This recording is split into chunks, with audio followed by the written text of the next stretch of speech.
بسم اللہ الرحمن الرحیم۔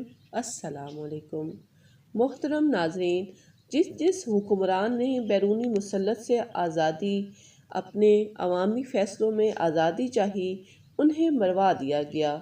دوسرے الفاظ میں یہ کہنا درست ہوگا کہ جس لیڈر نے بھی امریکہ کو آنکھیں دکھائیں اور نو مور کہا، اسے دنیا ہی سے اٹھا دیا گیا۔ اور حیرت کی بات تو یہ ہے کہ یہ تمام حکمران اسلامی سلطنت کے مسلمان حکمران تھے۔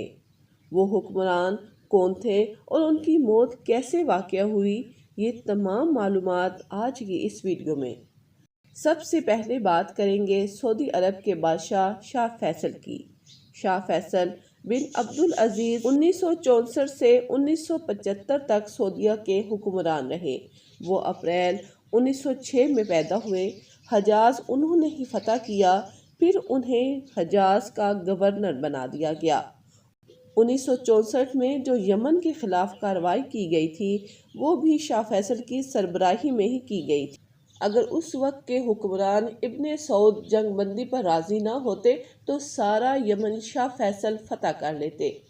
وہ اتحاد ملت کے خواہشمند تھے اور ایک سچے مسلمان جانے جاتے تھے، لیکن ان کا انجام دردناک ہوا۔ 25 مارچ 1975 کو وہ لوگوں سے مل رہے تھے۔ کوئٹی وفد بھی ان سے ملنے کا خواہشمند تھا۔ شاہ فیصل کے اپنے ہی بھتیجے فیصل بن مسعود جب شاہ فیصل سے ملنے لگے تو بھتیجے نے اپنا ریوالور نکالا اور فائر کر دیا۔ ایک فائر تھوڑی کے نیچے اور دوسرا فائر کان کے قریب لگا۔ شاہ فیصل کے ایک محافظ نے تلوار نکالی اور وار کر کے فیصل بن مسعود کو قتل کرنا چاہا، لیکن کہیں سے آواز آئی فیصل بن مسعود کو نہ مارا جائے۔ حالانکہ سعودی حکومت اور قانون کے مطابق عینی شواہدین کے سامنے اسی وقت اڑا دینا چاہیے تھا، لیکن قاتل کو صرف گرفتار کیا گیا اور کچھ عرصے کے بعد چھوڑ دیا گیا۔ شاہ فیصل 3 دن ہسپتال میں رہے، لیکن زخموں کی تاب نہ لا کر شہید ہو گئے۔ Saddam Hussein. عراق کے سابق صدر صدام حسین، جو بغداد کے ایک گاؤں تقریب کے غریب گھرانے میں پیدا ہوئے، والد کی وفات کے بعد ان کی والدہ انہیں ان کے رشتہ داروں کے پاس چھوڑ کر چلی گئیں۔ کچھ عرصہ کے بعد ان کی والدہ نے دوسری شادی کر لی۔ صدام کے نئے والد ان پر بہت ظلم کرتے تھے، دوسرے بچے بھی ان کا مذاق اڑاتے۔ اس پر وہ بہت مایوس رہتے اور تنہا رہتے۔ 12 سال کی عمر میں انہوں نے ماں کو چھوڑ دیا اور تقریب میں اپنے چچا کے پاس رہنے لگے۔ اپنی نوعمری میں ہی وہ حکومت کے فیصلوں کے خلاف سرگرم رہے۔ وہ بیرونی فیصلوں کے خلاف تھے۔ 70 کی دہائی صدام حسین کے لیے بہت اہم ثابت ہوئی۔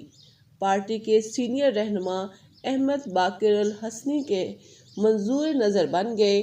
1938 میں احمد باقر کی پارٹی اقتدار میں آئی اور 1979 میں صدام حسین صدر بن گئے۔ 2003 میں دوبارہ امریکہ نے عراق پر قبضہ کر لیا۔ اسی دوران صدام حسین کے دونوں بیٹوں کو بھی قتل کر دیا گیا۔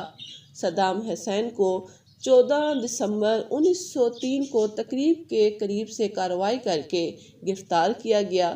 اس کے بعد صدام حسین کو 148 لوگوں کے قتل کے الزام میں سزائے موت سنائی اور پھانسی کے گھاٹ اتار دیا گیا۔ کرنل قذافی 1969 سے 2011 تک لیبیا کے حکمران رہے۔ 7 جون 1942 کو پیدا ہوئے۔ جب انہوں نے مزید امریکہ کے حکم نہ مانے تو ان کے خلاف سازش ہونے لگی، جس کا کرنل قذافی کو پتہ چل گیا۔ اس وقت انہوں نے کہا کہ میں نے 40 سال اپنے لوگوں کی خدمت کی، لوگوں کو گھر، روٹی اور کپڑا دیا۔ میرے مرنے کے بعد آپ لوگوں کو اس بات کا ضرور احساس ہوگا۔ واقعی کرنل قذافی کے دور حکومت میں لیبیا ترقی کی بلندیوں کو چھو رہا تھا۔ 1911 میں نیٹو اور مقامی باغیوں نے مل کر کرنل قذافی کو قتل کر دیا۔ ذوالفقار علی بھٹو۔ ذوالفقار علی بھٹو لاڑکانہ سندھ میں پیدا ہوئے۔ پاکستان میں انہیں لوگوں کا رہنما کہا جاتا تھا۔ اپنی شعلہ بیانی اور پاکستان کے لوگوں کے ساتھ خلوص کی وجہ سے اتنی شہرت اور عزت ملی ہوئی تھی جو آج تک کسی دوسرے پاکستانی رہنما کو نہ مل سکی۔ انہوں نے قانون اور معاشیات میں ڈگری حاصل کی تھی۔ کراچی یونیورسٹی میں کافی عرصہ تک پروفیسر رہے۔ دسمبر 1967 میں پیپل پارٹی کی بنیاد رکھی۔ 1970 کے انتخابات میں نمایاں کامیابی حاصل کی۔ اس کے بعد وہ صدر بن گئے۔ 1977 کے انتخابات میں دھاندلی کی وجہ سے جنگ کی سی کیفیت پیدا ہو گئی۔ 5 ستمبر 1977 کو نواب میر احمد خان کے قتل کے الزام میں گرفتار کر لیا گیا اور اپریل 1978 کو انہیں پھانسی دے دی گئی۔ ضیاء الحق 1924 میں جلندھر میں ایک غریب کسان کے گھر پیدا ہوئے۔ جلندھر اور دہلی میں ہی ابتدائی تعلیم حاصل کی۔ 1945 میں کمیشن ملا۔ دوسری جنگ عظیم میں برما اور انڈونیشیا میں نمایاں خدمات سر انجام دی۔